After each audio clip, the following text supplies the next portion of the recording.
You wanna take Jane here? Why? I think Jane don't like this. No, I don't think Jane could not swim. Oh yeah. You need to be not today. No, you could see there. Donna, Yeah, look, it's very nice. I like you Yeah. with Kelly too. If Jane grew up, she could come swim. Oh yeah. If Jane grow up, then yeah, Jane can come over here. My favorite and Jane. Okay, guys, nên sẽ nên bắt sát tôi đó, giờ nên nhặt tôi nó là nên học tôi, giờ nên chỉ nhặt tôi nó là chỉ ta tôi là chữ cha.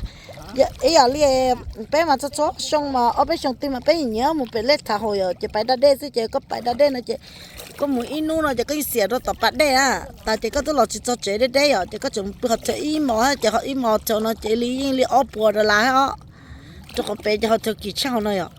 Chỉ có chỉ muốn nó mỏ thế chỉ có một ít sâu nó chỉ có mấy sâu lấy thảo nó chỉ bông lấy phá cho bông lấy phá cho họ tới cho em ở trong này cho nó ở dưới hay à chỉ tới cho nó lo ở dưới là mà tiêu bên nóจะของพี่เสื้อgiờก็nóจะของกี่มันนี่จึงกี่ชั้นเด้อchỉ có thâuแต่โอ้ก็เลยช่วงนั้นจะเป็นมันไปตุ้มเหนียวเลี้ยđấy chỉไปช่วงจะไปตุ้มเหนียวเลี้ยมัวสิได้หรอกจะขอแต่ไอ้จึงมาไอ้จันนึกปืนมานึกบอกตอนนึกชื่อก้มันตัวไหนอ่ะchế chồng bên giờ ta học chơi chế bé to xong là bé to xí tên này chơi phèn gì nó số ở đây phải hai chỉ đông bữa học chơi rồi